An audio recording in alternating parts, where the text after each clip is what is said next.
బొగ్గు కేటాయింపుల కేసులో దాసరి నారాయణరావు చిక్కుల్లో పడ్డారు. బొగ్గు శాఖ కేంద్ర సహాయ మంత్రిగా పనిచేస్తున్న సమయంలో ఆయనపై వచ్చిన ఆరోపణల ఆధారంగా సిబిఐ దాసరిపై ఎఫ్ఐఆర్ నమోదు చేసింది.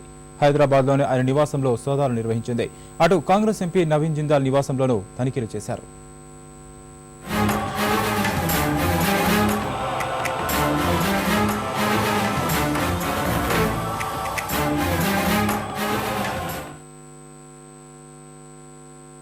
బొగ్గు క్షేత్రాల కేటాయింపుల కేసులో సీబీఐ దర్యాప్తు ముమ్మరం చేసింది. ఇందులో భాగంగా కేంద్ర బొగ్గు శాఖ మాజీ సహాయ మంత్రి దాసరి నారాయణరావు సహా పారిశ్రామికవేత్త కాంగ్రెస్ ఎంపీ నవీన్ జిందాల్ పై ఎఫ్ఐఆర్ నమోదు చేసింది.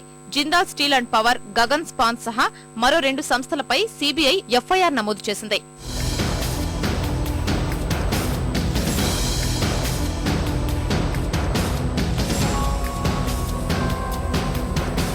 ఈ కేసుకు సంబంధించి ఢిల్లీ, హైదరాబాద్ లోని 19 చోట్ల ఏకకాలంలో సోదాలు కూడా నిర్వహించింది. హైదరాబాద్ లోని దాసరి నివాసంలో కేంద్ర దర్యాప్తు సంస్థ అధికారులు సోదాలు చేశారు. మరో ప్రైవేటు సంస్థ కార్యాలయంలోనూ తనిఖీలు చేశారు. బొగ్గు కుంభకోణంపై ఇటీవల దాసరి నారాయణరావుని సీబీఐ ప్రశ్నించింది.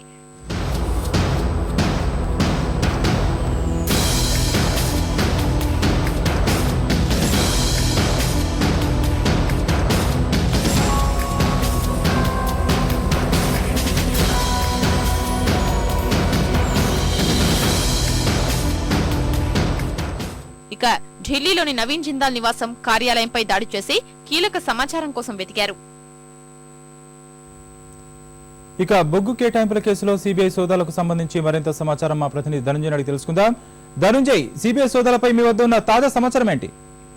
రాకేష్, ఇప్పటివరకు బొగ్గు కుంభకోణం సంబంధించి తాజాగా సిబిఐ నమోదు చేసిన ఎఫ్ఐఆర్ లో భాగంగా ఇవాళ సోదాలు కొనసాగుతున్నాయి. అయితే ఇందులో కీలకమైన సమాచారాన్ని సిబిఐ అధికారులు సేకరించినట్టుగా తెలుస్తుంది. మొత్తం 19 ప్రాంతాల్లో, హైదరాబాద్, ఢిల్లీ, అలాగే కోల్కతాలోని వేర్వేరు ప్రాంతాల్లో వేర్వేరు కార్యాలయాలు, ప్రైవేటు బొగ్గు ఏజెన్సీల కార్యాలయాలతో నవీన్ జిందాల్ కంపెనీకి చెందినటువంటి కార్యాలయాల్లో కూడా ఈ సోదాలు కొనసాగుతున్నాయి. ప్రత్యేకించి హైదరాబాద్ లో అప్పటి మాజీ బొగ్గు శాఖ సహాయ మంత్రి దాసరి నారాయణ ఇంటితో పాటు అలాగే ఆయన కార్యాలయం సౌభాగ్యం మీడియాలో కూడా ఈ సోదాలు అయితే కొనసాగుతున్నాయి. శివార్లోనే ఒక రెసార్ట్ లో కూడా ఈ సోదాలు అయితే సిబిఐ అధికారులు కొనసాగిస్తున్నారు. మొత్తం 19 ప్రాంతాల్లో ఈ సోదాలు సిబిఐ అధికారులు కొనసాగిస్తున్నారు. ప్రత్యేకించి అప్పటి బొగ్గు కుంభకోణం, బొగ్గు గనుల కేటాయింపులకు సంబంధించి ఈ సోదాలు అయితే ఈ తాజా ఎఫ్ఐఆర్ నమైంది. అలాగే ఈ సోదాలు కూడా కొనసాగుతున్నాయని చెప్పాలి. మొత్తం 34 కోల్ బ్లాకులు, అంటే ఛత్తీస్గఢ్ లోని కోల్ బ్లాకుల్లో దాదాపు ఇవన్నీ కూడా ప్రైవేట్ కంపెనీలకు కేటాయించారు. అప్పటి బొగ్గు శాఖ సహాయ మంత్రిగా ప్రత్యేకించి నవీన్ జిందాల్ చెందినటువంటి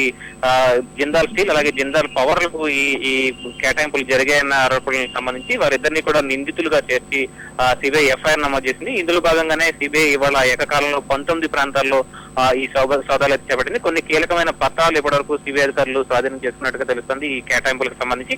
అయితే ప్రత్యేకించి అంటే దాదాపు 1,86,000 కోట్ల రూపాయల కుంభకోణానికి సంబంధించి వేర్వేరు ప్రాంతాల్లో జరిగినటువంటి కేటాయింపులు, ప్రత్యేకించి ప్రైవేటు సంస్థలకు ఈ కేటాయింపులు జరపడం పైన ఈ ఆరోపణలు వెలువైతే అందులో భాగంగానే సిబిఐ వేర్వేరుగా ఎఫ్ఐఆర్లు నమోదు చేసి ఇందులో దర్యాప్తు కొనసాగిస్తుంది.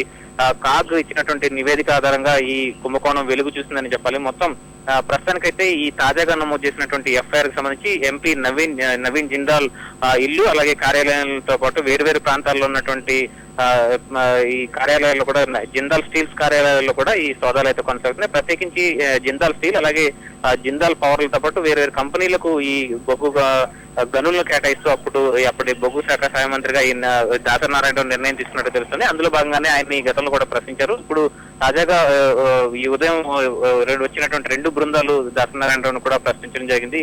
ఇంకా తదుపరి సోదాలు కూడా కొనసాగుతూనే ఉన్నాయి. ఇక వేరే ప్రాంతాల్లో కొన్ని కీలకమైన పత్రాలు కూడా ఇప్పటికే సిబిఐ అధికారులు స్వాధీనం చేస్తున్నారు. రాకేష్, ధన్యవాదాలు ధనంజయ్.